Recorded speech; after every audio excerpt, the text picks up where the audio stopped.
បាទសួស្តីប្រិយមិត្តទាំងអស់គ្នាថ្ងៃនេះខ្ញុំបាទតស៊ីដំណើររឿងបានវិលត្រឡប់មកសារជាថ្មីម្ដងទៀតហើយសាច់រឿងឯហ្នឹងគឺជារឿងគ្រួសារ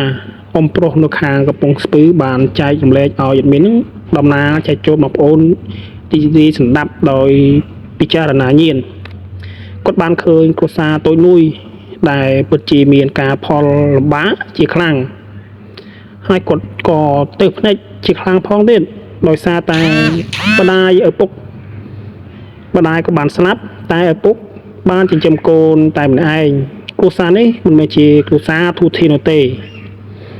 គាត់ក៏បានយកប្រពន្ធចុងដើម្បីឲ្យមកមើលកូនតែប្រពន្ធចុងហ្នឹងបានធ្វើបាបកូនរបស់គាត់ទាំងគាត់ទៅធ្វើការនៅឆ្ងាយធ្វើឲ្យលោកពូបានខកចិត្តនិងខកបំណងជាខ្លាំងអញ្ចឹងយើងចូលសាច់រឿងយើងតែម្ដងតែគាត់រៀបរាប់របៀបមិនដែលនៅក្នុងភូមិតូចមួយដែលហុំព័ទ្ធទៅដោយវាលស្រែនិងដើមត្នោតក្បុកពោះមានគ្រួសារមួយដែលរស់នៅក្នុងផ្ទះឈើសាមញ្ញគ្រួសារនេះមានឪពុកឈ្មោះលោកសុកដែលជាជាងនិងកសិករ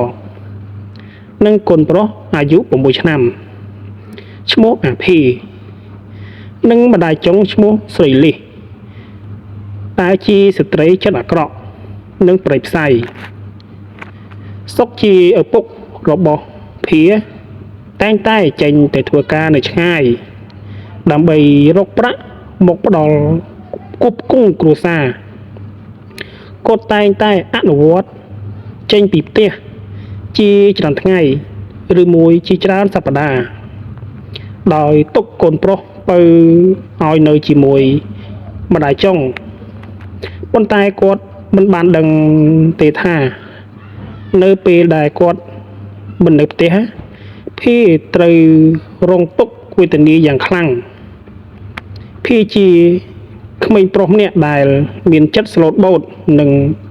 ស្រឡាញ់ការរៀនសូត្រកូនប្រុសភីហ្នឹងតែងតែ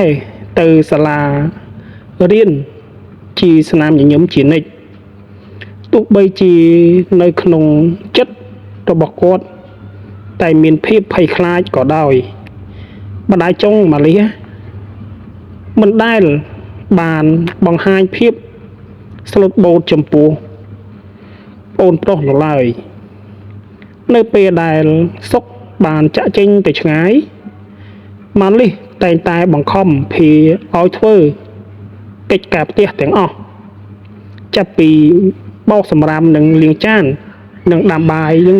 ធ្វើម្ហូបជាដើមទាំងភីនឹងទើបតែអាយុ6ឆ្នាំតែប៉ុណ្ណោះគាត់បានប្រើយ៉ាងវិលវុអ៊ំប្រុសគាត់បានឃើញគាត់ទៅភ្នែកនៅពេលយប់ពេលដែលភីព្យាយាមសម្រាកម៉ាលីសតែងតែស្រែកសន្ធោសន្ធៅទៅប្អូនប្រុសហើយពេលខ្លះក៏វាយវាយច្រំធាក់ជាដើមមិនដែលជួយអ្វីសោះម៉ាលីសតែងតែនិយាយទោះបីជាស្ត្រីជាម្ដាយក៏មិនបានធ្វើបាបកូនប្រុសពេលបែបនេះនោះឡើយទៅរៀនភីជាប្អូនបើមិនហ៊ានប្រាប់នរណាម្នាក់អំពីទុក្ខលំបាករបស់អូនប្រុសនោះទេអូនប្រុសខ្លាចថាបើអូនប្រុសប្រាប់ទៅអ្នកណាម្នាក់ម៉ាលីសនឹងដឹងហើយនឹងធ្វើបាបអូនប្រុសជារៀងរាល់ថ្ងៃអូនប្រុសបានរក្សាភាពស្ងប់ស្ងាត់ឈឺចាប់នៅក្នុងចិត្តហើយពេលខ្លះក៏អង្គុយយំតែម្នាក់ឯងនៅពេលយប់មិនដោយគ្មានអ្នកណាដឹងដោយសារតែឪពុកបានរកស៊ីនៅស្រុកឆ្ងាយបានឲ្យកូននៅជាមួយម្ដាយចុងដែលចិត្តអាក្រក់ប្រៃផ្សៃសូម្បីតែកូនទៅរៀនលុយ100មួយសែនក៏មិនឲ្យកូននោះដែរបាយកកក្នុងឆ្នាំងចាក់ឲ្យឆ្កែស៊ីទាំងអស់តែម្ដងភីជាប្អូនប្រពៅអាយុ6ឆ្នាំទៅយំដោយមានភាពដ៏ស្មុគស្មាញពេលទៅរៀនម្ដង តែពេលគាត់បានទៅសាលាមិត្តភ័ក្តិមួយចំនួននិងអ្នកគ្រូលោកគ្រូក៏បានសាកសួរគាត់តែគាត់មិនបានប្រាប់នោះទេបើសិនជាគាត់ប្រាប់ប្រកាសថាម្ដាយចុងរបស់គាត់នឹងវាយច្រំធាក់ពិតជាមិនខានក្មេងប្រុសពេលដល់សាលាម្ដងទឹកមុខយ៉ាងសងោកស្ងាត់យ៉ាងក្រៀមក្រោះទុកលំបាកយ៉ាងខ្លាំងអ្នកគ្រូក៏ឃើញទឹកមុខរបស់ភីអញ្ចឹងក៏បានយល់នៅក្នុងចិត្តភីនោះដែរគាត់បានហៅប្អូនប្រុសភីឲ្យឡើងមកលើក្តារខៀនអ្នកគ្រូតែងតែបង្យល់បង្រៀនបង្ហាត់បន្ថែមឲ្យភីមានចំណេះដឹងឲ្យខ្លាំងជាងសិស្សសាលាម្នាក់នៅក្នុងថ្នាក់តែភីខំរៀនសូត្រក្នុងថ្នាក់ទី1គាត់បានលេខ1ជាប្រចាំខែតែម្ដងពួកគាត់ត្រូវម្ដាយចុងច្រំធាក់យ៉ាងណាក៏ដោយពេលគាត់មកពីសាលារៀនវិញម្ដាយចុងបានឲ្យគាត់ដាំបាយលាងចានឬមួយបោសសម្រាមនៅមុខផ្ទះចំណែកគាត់ជាម្ដាយចុងវិញគាត់មិនបានធ្វើអ្វីនោះទេមួយថ្ងៃគាត់តែងធ្វើខ្លួនផាត់មុខផាត់មាត់ហើយនឹងផាត់កញ្ចក់ដៃកញ្ចក់ជើងជាដើមដែលអាចនឹងធ្វើបានឪពុករបស់គាត់បានទៅធ្វើការនៅស្រុកគេមិនបានដឹងថាកូនមានការផលលំបាកយ៉ាងខ្លាំងនោះឡើយស្រាប់តែពេលមួយគាត់បានមកដល់ផ្ទះពីសប្តាហ៍ក្រោយមកក៏ឃើញភីទឹកមុខយ៉ាងសម្ងប់សម្ងាត់ភីក៏បានងាកឃើញឪពុកមកពីឆ្ងាយវិញក៏រត់ទៅអោបពុកដូចជាឃ្លាតឆ្ងាយគ្នារយៈពេលដូច10ឆ្នាំអញ្ចឹងភីក៏បាននិយាយជាមួយពុកថាពុកកុំទៅចោលកូនយូរអីកូនខ្លាចណាស់ឪពុកក៏បាននិយាយប្រាប់កូនថាកូននៅជាមួយម្ដាយកូនតើមូលហេតុអីបានជាកូននឹងភ័យខ្លាចកូនប្រុសភីក៏មិននិយាយស្ដីអីថែមទៀតនោះទេក៏គាត់ដឹកដៃឪពុកចូលផ្ទះតែម្ដងពេលម្ដាយចុងចិត្តអាក្រក់នឹងឃើញភីជាមួយឪពុកដើរកាន់ដៃមកបែបហ្នឹងហើយក៏ឃើញកូនក៏លើកបីពរដើម្បីយកចិត្តប្តីក៏ឃើញប្រពន្ធចុងស្រឡាញ់កូនរបស់គាត់អញ្ចឹងក៏សប្បាយចិត្តយ៉ាងខ្លាំងតែការពិតជារឿងសម្ដែងរបស់គាត់នោះទេមួយថ្ងៃគាត់មិនបានធ្វើអ្វីសោះសូម្បីតែបាយលាងចានលាងឆ្នាំងបោសសម្រាមមកផ្ទះក៏ដោយ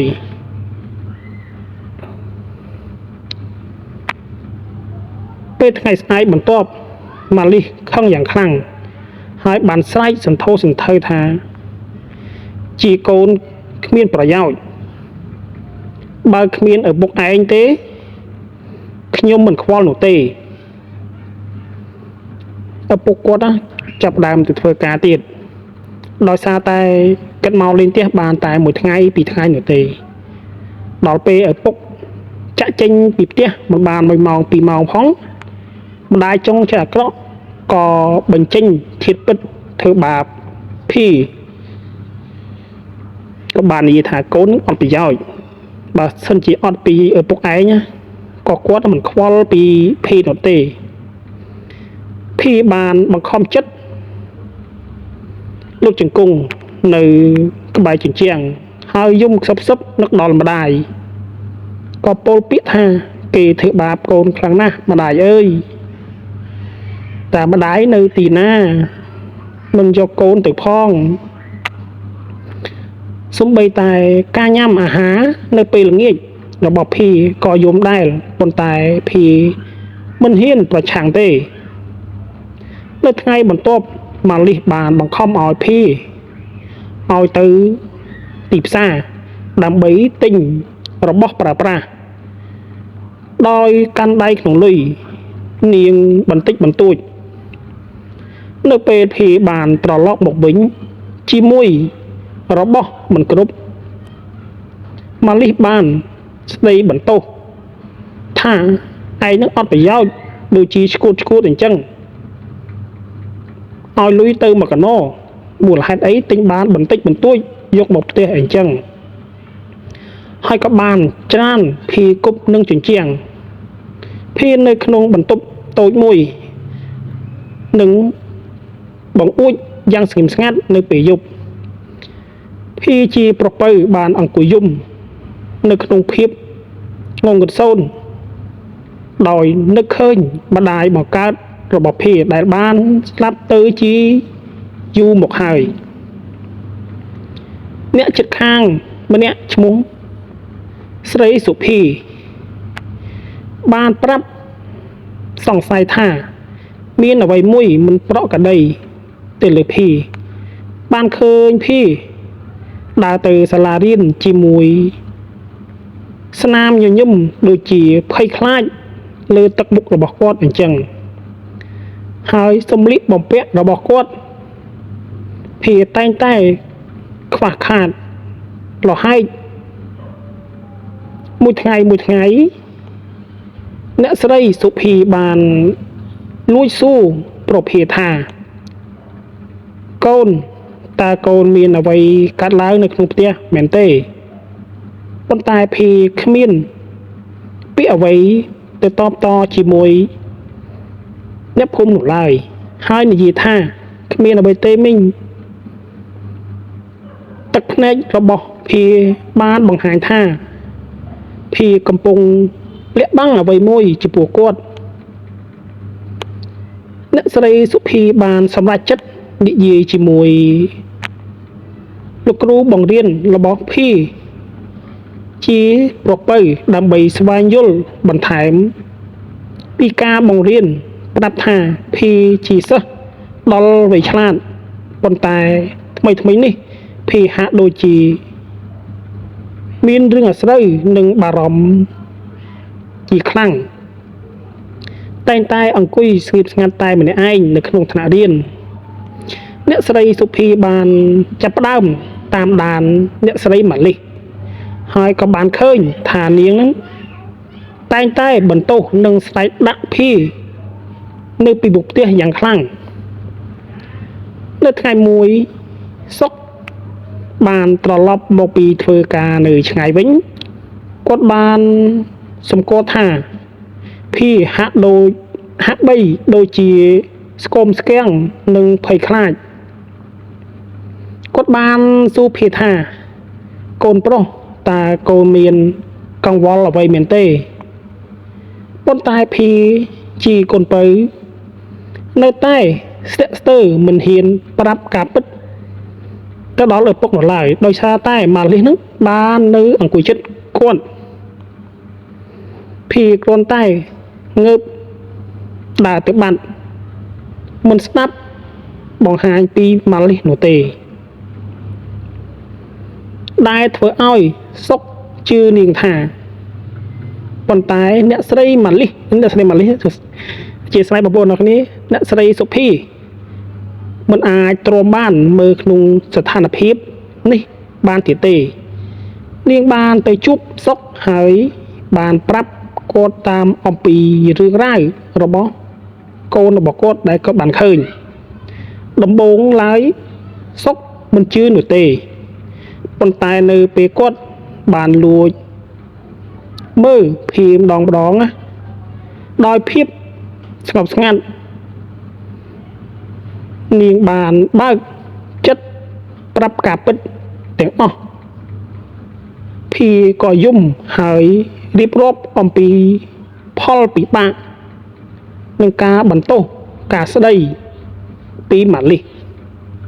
សុកបានខឹងយ៉ាងខ្លាំងហើយក៏បានប្រឈមមុខនឹងម៉ាលីស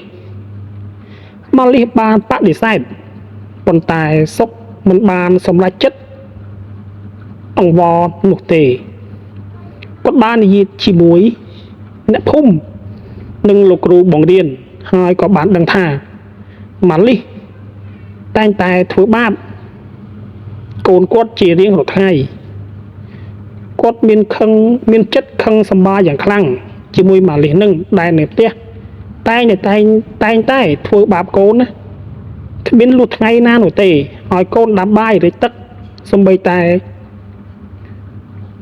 ទឹកមុជ ក៏ភីដងឲ្យមុជនោះដែរប្រភីទោះបីជានៅតែមានស្នាមញញឹមនៅក្នុងចិត្តចាប់ផ្ដើមមានអារម្មណ៍សុវត្ថិភាពឡើងវិញសុកក៏សន្យាថានឹងនៅក្បែរភីអត់ឲ្យទៅឆ្ងាយនោះទេនឹងបាននាំភីទៅជួបពីប្រឹក្សាដើម្បីជួយភីឪពុករបស់ភីក៏ចាប់ផ្ដើមធ្វើការចិត្តផ្ទះម៉ាលីគាត់ក៏ចាប់ផ្ដើមលេងរះគ្នាដោយសារតែនាងណាបានធ្វើបាបភីជារៀងរាល់ថ្ងៃអ្នកភូមិអ្នកស្រីសុភាណាក៏បានលួចទៅប្រាប់រឿងរ៉ាវទៅដល់សុកតែមុនដំបូងណាសុកគាត់មិនជឿនោះទេតែគាត់បានបញ្ឆោតថាម៉ាលីខ្ញុំនឹងទៅធ្វើការពីរៀងយូរជាងនឹងបន្តិចទៀតមើលទៅ2សប្តាហ៍ឬមួយ3សប្តាហ៍អញ្ចឹងមើលថែរក្សាកូនឲ្យបានល្អផងម៉ាលីនិយាយដូចជារដងនឹងហើយឯងទៅធ្វើការទៅកូនទុកឲ្យគ្នាមើលតែមួយនោះតែភីសុកមិនបានទៅធ្វើការនោះទេគាត់បាននៅក្នុងភូមិនឹងជាមួយអ្នកភូមិផ្សេងជាមួយអ្នកស្រីម៉ាលីជាមួយអ្នកស្រីសុភីគាត់បានដូចមើលសកម្មភាពម៉ាលីដែលធ្វើបាបច្រំធាក់ជាមួយកូនទឹកភ្នែកសុកក៏បានស្រក់ជាដំណក់អាណិតកូនទៅតែអាយុតែ6ឆ្នាំតែប៉ុណ្ណោះភីអង្គុយសំងុកសំងាត់តែឯងឪពុកបានឃើញពីចម្ងាយហើយទឹកភ្នែកឪពុកក៏បានស្រក់ហូរជោគជាំហើយយំខ្សឹបតែឯងមិនដឹងពីមុនដំបូងគាត់ថាកូនរបស់គាត់មានការផលពិបាកយ៉ាងណានោះទេគាត់ក៏បានរត់ទៅអោបកូនដោយទឹកភ្នែកយ៉ាងលហេមលហាមហើយថែមទាំងសួរកូនថាមូលហេតុអីបានកូនណាមិនប្រាប់លោកឪពុកអញ្ចឹងអូនប្រុសភីក៏យំវាប្រាប់ថាខ្ញុំមិនហ៊ានប្រាប់នោះទេពុកបើសិនជាខ្ញុំប្រាប់ណាម៉ែម៉ាលីនឹងច្រំធាក់កូននឹងបណ្ដេញកូនហើយនឹងបណ្ដាសាកូនថែមទៀតផងលោកឪពុកបានសួរទៅកូនថាតើកូនរាល់ថ្ងៃហ្នឹងបានហូបគ្រប់គ្រាន់អត់ពុកអើយខ្ញុំហូបមិនបានគ្រប់គ្រាន់នោះទេសូម្បីតែពេលគេងក៏ម៉ែដាស់កូនឲ្យដាំទឹកដាំបាយនោះដែរពេលកូនទៅទីម្ដងបាយកកក្នុងឆ្នាំងក៏គ្មានមួយដុំនោះឡើយទាំងគ្មានលុយ100ដែលបានទៅរៀនដោយសារតែបានពីអ្នកគ្រូលោកគ្រូនិងមិត្តភ័ក្តិដែលនៅសាលាតែប៉ុណ្ណោះគេទិញមកអីគេបានចែកកូនរំលែកឲ្យកូនគេអាណិតអាសូរពីកូនឪពុកក៏មានចិត្តខឹងយ៉ាងខ្លាំងចំពោះប្រពន្ធរបស់គាត់គឺជាប្រពន្ធចង់ចិត្តអាក្រក់អ្នកស្រីម៉ាលីគាត់បានរៀបរាប់រឿងរ៉ាវដែលកូនគាត់បានប្រាប់ទៅប្រាប់អ្នកស្រីម៉ាលីថាមូលហេតុអីបានជាអ្នកធ្វើបាបកូនខ្ញុំខ្លាំងម្ល៉េះអ្នកស្រីម៉ាលីក៏បានបដិសេធថាខ្ញុំមិនបានធ្វើបាបកូនអ្នកនោះទេខ្ញុំឲ្យបាយហូបគ្រប់គ្រាន់សម្រាប់គ្រប់គ្រាន់ឲ្យលុយទៅរៀនគ្រប់គ្រាន់នោះដែរតើអ្នកដឹងមកពីណាប្តីក៏បាននិយាយប្រាប់ថាខ្ញុំដឹងពីកូនប្រុសដែលគាត់បានប្រាប់រឿងរ៉ាវដល់កំសត់ទៅគាត់អញ្ចឹងហើយបានជាឃើញកូនណាទឹកមុខយ៉ាងសំងោកសម្ងាត់ហើយស្គមស្គាំងខ្លាំងជាងមុនទៅទៀតធ្វើឲ្យខ្ញុំជាលោកឪពុកក៏មានចិត្តសង្ស័យនោះដែរតែខ្ញុំមិនដែលតាមដានឬសាកសួរកូននោះទេទោះបីជាស្នាមញញឹមនៅក្នុងចិត្តរបស់ភីបានបង្ហាញដោយមានកម្លាំងចិត្តតែប៉ុណ្ណោះបន្ទាប់ពីសុកបានដឹងការពិតភាពសាហាវរបស់ម៉ាលី ជាម្ដាយចុងចិត្តអាក្រក់ដែលធ្វើបាបកូនភារបស់គាត់ឈ្មោះសុភីគាត់បានសម្រេចចិត្តធ្វើសកម្មភាពដល់បឹងម៉ាត់រឿងរ៉ាវបន្តជាភាពអាណិតអាសូរទៅដល់ភីបានដល់រឿងធំមួយដល់គ្រួសារបន្ទាប់ពីបានស្ដាប់រឿងរ៉ាវពីភីទទួលបានការបញ្ជាក់ថាម៉ាលីគាត់ជាម្ដាយដែលមិនទទួលខុសត្រូវជាមួយកូនជាកូនដើមនោះទេគាត់បានការជាមួយប្តីឲ្យតែជាប្រពន្ធតែប៉ុណ្ណោះតែមិនបានមកមើលកូនគាត់នោះឡើយដូចជាឲ្យកូនគាត់ហ្នឹងមកបំរើអញ្ចឹងទាំងឪពុកទៅធ្វើការនៅឆ្ងាយមិនបានដឹងពីរឿងរ៉ាវនៅក្នុងផ្ទះសូម្បីតែអ្នកភូមិបានប្រាប់រឿងរ៉ាវរបៀបម៉េចក៏ដោយសុកក៏គាត់មិនជឿនោះទេដោយសារតែមូលហេតុដែលគាត់មិនជឿគាត់មិនបាននៅផ្ទះក្នុងមួយខែគាត់ទៅរកស៊ីនៅស្រុកឆ្ងាយរហូតគាត់ធ្វើខាងកសិកម្មឬថាឧបករណ៍ឈូសឈើធ្វើតុធ្វើទូជាដើមមួយខែ2សប្តាហ៍3សប្តាហ៍មកផ្ទះម្ដងតែមកតែហ្នឹងគឺមិនបានយូរនោះឡើយគិតមកតែមួយថ្ងៃទៅពីរថ្ងៃក៏គាត់ត្រឡប់ទៅវិញតែដល់ពេលគាត់ត្រឡប់ទៅវិញទឹកមុខកូនក្រៀមក្រំហើយยังកំសត់គាត់ដឹងរឿងរ៉ាវទាំងអស់ពីអ្នកស្រីម្លេះហ្នឹងគាត់បានលែងលះដាច់ស្រឡះតែម្ដង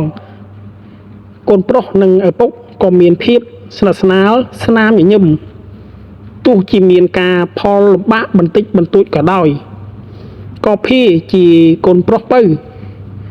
ទៅរៀនដោយមានស្នាមញញឹមគ្រួសារលំបាកក៏ដោយតែភាពញញឹមចំពោះលោកឪពុកនិងកូនណាតែងតែបញ្ចេញទៅវិញទៅមកដោយមានភាពកក់ក្ដៅអ្នកគ្រូលោកគ្រូនិងលោកនាយកបានឃើញទឹកមុខភីប្រែប្រួលនិងសម្លៀកបំពាក់ស្អាតបាតហើយក៏ចាប់ផ្ដើមសួរទៅភីថាកូនណាលោកឪពុកកូនមកវិញហើយមែនទេភីក៏បាននិយាយស្ដីទៅអ្នកគ្រូថាបាទអ្នកគ្រូលោកគ្រូឪពុករបស់កូនគាត់បានមករស់នៅក្នុងផ្ទះវិញហើយចុះម្ដាយកូនមិនហើយចឹងម្ដាយរបស់ខ្ញុំឪពុកបានលិញលះគ្នាទៅហើយអូអញ្ចឹងបានឃើញកូនមួយរយៈហ្នឹងទឹកមុខដូចស្របោះខ្លាំងណាស់បាទអ្នកគ្រូសិស្សសាលាក្នុងថ្នាក់ទី1ទាំងអស់ក៏បបួលភីទៅលេងជារឿងធម្មតាដែលក្មេងលេងអ្នកគ្រូលោកគ្រូនិងនាយកសាលាក៏បានឃើញបែបហ្នឹងហើយក្នុងចិត្តរបស់គាត់ក៏ធូរស្រាលបន្តិចនោះដែរដោយសារជារៀងរដងគាត់បានឃើញទឹកមុខភីគាត់ញញឹមមែនតែលាក់ទុកក្នុងរឿងដល់អកបាំងក្នុងគាត់អញ្ចឹងដល់ពេលឃើញអញ្ចឹងនាយកនីមួយអ្នកគ្រូលោកគ្រូក៏ដកចិត្តដកអារម្មណ៍នោះដែរការពីមុនដំបូងលោកអាយុនិងអ្នកគ្រូលោកគ្រូនៅក្នុងថ្នាក់សូម្បីតែថ្នាក់ផ្សេងក៏ដោយក៏ឲ្យលុយភី200-300ទុកទិញរបស់របរនៅក្នុងសាលារៀនភាសានៅក្នុងសាលារៀនណាគេបានលក់អីវ៉ាន់ជានំខ្មែរនោះទេតែនំចិនលោកគ្រូនិងលោកអាយុគាត់មិនឲ្យលក់នៅក្នុងបរិវេណសាលានោះឡើយដោយសារតែក្នុងសាលានឹងគឺជាសាលាបឋមសាលាកូនក្មេងនំចិនមិនឲ្យអ្នកលក់ដូរយកចូលក្នុងសាលានោះទេបានតែនំខ្មែរដូចជានំត្នោតសមផ្អើងសមអីចឹងថាបងប្អូនអរគ្នានំវិកចប់របស់ខ្មែរយើងគឺមានគ្រប់បែបយ៉ាងអញ្ចឹងហើយលោកគ្រូអ្នកគ្រូពិតជាល្អខ្លាំងមែនទែនភីនឹងលោកឪពុកបានមកដល់ផ្ទះវិញអ្នកភូមិគ្រប់គ្នាក៏ម្នាក់ក៏មកលេងនោះដែរតាំងពីគាត់បែកពីប្រពន្ធគាត់ណាក៏អ្នកភូមិមួយចំនួនក៏មកលេងសួរសុខទុក្ខពីសុខថាមិនហើយសុខការងារការអីអត់ទៅធ្វើទៀតទេអីបាទលោកពូខ្ញុំមិនបានទៅឆ្ងាយនោះទៀតនោះឡើយ ដោយសារតែនៅមើលកូនហើយក៏រកការងារចិត្តនឹងធ្វើទៅធ្វើសំណង់ធ្វើស្រែបន្តិចបន្តួចហ្នឹងហើយក្មួយពិតជាល្អខ្លាំងណាស់ការដែលក្មួយទៅឆ្ងាយលោកពូក៏បានឃើញមួយរយៈធំនោះដែរតែលោកពូក៏មិនបានប្រាប់ក្មួយខ្លាចក្មួយមិនជឿតែអ្នកស្រីសុភីគាត់ទៅចិត្តខ្លាំងពេកដោយសារនៅជិតផ្ទះគ្នាវាទៅភ្នែកទៅច្រមុះក៏គាត់បានប្រាប់រៀបរាប់អំពីរឿងរ៉ាវដែលអូនប្រុសភីក៏បានជួបប្រទេសពីមុនណាពេលដែលប្អូនឯងទៅធ្វើការនៅឆ្ងាយពូក៏បានឃើញថ្ងៃមួយឃើញច្រើនកូនក្មួយរបស់ឯងកូនរបស់ឯងធ្លាក់ទៅលើផ្ទះតែម្ដងក្រិចដៃទៅខាងឆ្វេងទៀតក៏បានរត់ទៅដល់ផ្ទះខ្ញុំឲ្យខ្ញុំជួយតែពេលខ្ញុំសួរគាត់ទៅគាត់ប្រាប់ថាខ្ញុំនឹងថាគាត់នឹងបានធ្លាក់លើផ្ទះក្រិចដៃដោយខ្លួនឯងគាត់អត់ប្រាប់ការពិតនោះទេតែរឿងរ៉ាវហ្នឹងខ្ញុំក៏បានដឹងនោះដែរលោកឪពុកឃើញអ្នកភូមិម្នាក់តែនិយាយប្រាប់រឿងរ៉ាវអំពីកូនរបស់គាត់ចិត្តរបស់គាត់គាត់ដកដាមជាមួយកូនជានិច្ចម្ដងគាត់មានកូនតែម្នាក់ដោយសារតែម្ដាយគឺបានស្លាប់ចោលជាយូរឆ្នាំហើយគាត់មានជំងឺបន្តិចបន្តួចនៅក្នុងខ្លួនតែអត់មានលុយព្យាបាលអញ្ចឹងណាបងប្អូនទាំងអស់គ្នាសូម្បីតែស្រែក៏គាត់លក់ដើម្បីមើលប្រពន្ធគាត់ដែរពីមុនដំបូងតែប្រពន្ធគាត់ជាអកុសលអីក៏បានទទួលមរណភាពដោយសារជំងឺបន្តិចបន្តួចដែលมันអាចមើលទាន់រ៉ាំរ៉ៃអញ្ចឹងណាបងប្អូនវាមួយថ្ងៃទៅមួយថ្ងៃអញ្ចឹងយើងអត់មានលុយអត់មានកាក់បងប្អូនដឹងហើយថាវាជំងឺមានរបៀបម៉េចជំងឺតូចក៏អាចធ្វើជាជំងឺធំដែរពេលនោះគាត់ក៏នឹកឃើញដល់ម្ដាយរបស់គាត់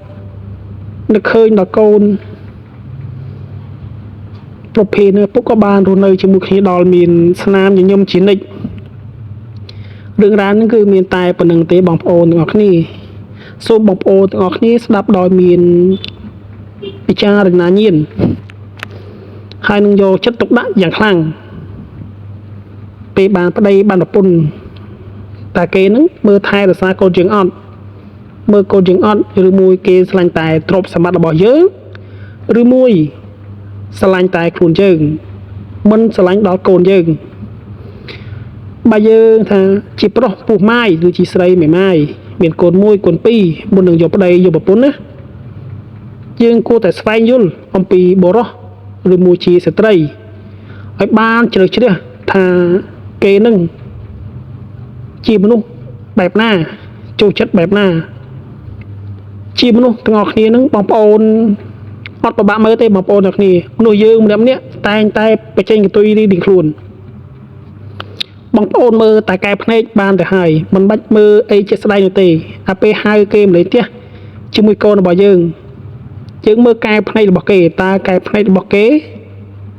មានទុកកង្វល់អ្វីខ្លះការចំណេញខ្លះបងប្អូនមើលតែកែភ្នែកគឺដឹងទៅហើយបើសិនជាបងប្អូនរៀននៅខាងថាយុទ្ធសាស្ត្រនឹងដឹងស្វែងយល់បានលឿនតែ admin ក៏បានរៀនបន្តិចបន្តួចនោះដែរក៏បានដឹងខ្លះក៏បានចែករំលែកទៅបងប្អូនមិនយកប្តីយកប្រពន្ធតែ admin គឺពិតជាមិនធ្វើទេ admin មានប្រពន្ធកូនទៅហើយដែរតែ admin មិនមែនជាប្រុសថាអាបាសាយនោះឡើយទោះបីជា admin បានប្រពន្ធកូនក៏នៅស្រុកតែ admin នៅភ្នំពេញតែមិនឯងទេរឿងស្រីញីស្រីអីគឺ admin មិនដែរថាទៅខ្វាយខ្វល់នោះទេខ្វាយខ្វល់តែម្យ៉ាងទេគឺនឹកដល់កូនតែប៉ុណ្ណោះតែធ្វើម៉េចយើងកាត់សក់នៅភ្នំពេញបងប្អូនទាំងគ្នាអញ្ចឹងយើងឆ្លៀតទៅតែ2ទៅ3ថ្ងៃតែប៉ុណ្ណោះតែថ្ងៃច័ន្ទឬថ្ងៃគីបើថ្ងៃអាទិត្យយើងមិនអាចទៅបានទេដោយសារតែថ្ងៃនេះគឺជាថ្ងៃដែលថ្ងៃពិសេសពិសាលរបស់យើងថ្ងៃដែលមួយច្រើនយីមកគឺហុងស៊ុយរបស់យើងគឺថ្ងៃសាទរហ្នឹងហើយបីទៅគឺដាច់មួយថ្ងៃហ្នឹងអញ្ចឹងបើសិនជាបងប្អូនទាំងគ្នាមានរឿងរ៉ាវគ្រួសាររឿងរ៉ាវអីក៏ដោយបងប្អូនទាំងគ្នាអាចឲ្យ admin សម្រាប់ចែកជូនប្រិយមិត្តស្ដាប់បានដោយ admin គ្មានទុកកង្វល់អ្វីទេឲ្យតែបងប្អូនចែកជូនណា admin នឹងសម្រាប់ជូនទោះបងប្អូនឃើញនៅជិតខាងរបៀបម៉េចក៏ admin សម្រាប់ដែរគំថាយើងចេះដឹងរឿងគេឬមួយស៊ីត្រាយអានេះជាសារដាស់តឿនពី admin ដើម្បីឲ្យបងប្អូនទាំងគ្នាបានស្វែងយល់និងបានដឹងអំពីរឿងរ៉ាវគ្រួសារនីមួយអញ្ចឹងវីដេអូរបស់ admin មានតែប៉ុណ្្នឹងទេបងប្អូនទាំងគ្នាសង្ឃឹមថាបងប្អូនទាំងគ្នានឹងពេញចិត្តវីដេអូ admin បើសិនជាពេញចិត្តវីដេអូរបស់ admin ហើយកុំភ្លេចជួយចុចសញ្ញាជាវឲ្យ admin ម្នាក់មួយផងដើម្បីឲ្យ admin មានវីដេអូជាសាច់រឿងគ្រួសារថ្មីក្នុង channel ហ្នឹងគឺជា channel មួយដែល admin និយាយតែរឿងគ្រួសារតែប៉ុណ្ណោះពួកអីយើងសង្គមឥឡូវគឺវាមានច្រើនខ្លាំងណាស់រឿងគ្រួសារដែលបែកបាក់អញ្ចឹងហើយសារដាក់ទឿនឬមួយគ្រួសារដែលរបៀបម៉េចចឹងណា admin នឹងនិយាយចុងតុយដូចអញ្ចឹងដែរថាគ្រួសារមនុស្សយើងយកជើងទៅអាកត់សម្គាល់ឲ្យខ្លាំងបន្តិចមិនយកតែមួយថ្ងៃលេងគ្នាទេណាតែឥឡូវក្មេងៗសពថ្ងៃគឺបែបហ្នឹងជាច្រើនអ្នកខ្លះមានស្រីមានប្រុសតែ admin គឺអត់ខ្វល់ទាំងអស់តែម្ដងអញ្ចឹងកុំថា admin និយាយច្រើនបាយបងប្អូនទាំងគ្នាឬមួយប្រិយមិត្តទាំងអស់គ្នាបាយជំរាបលា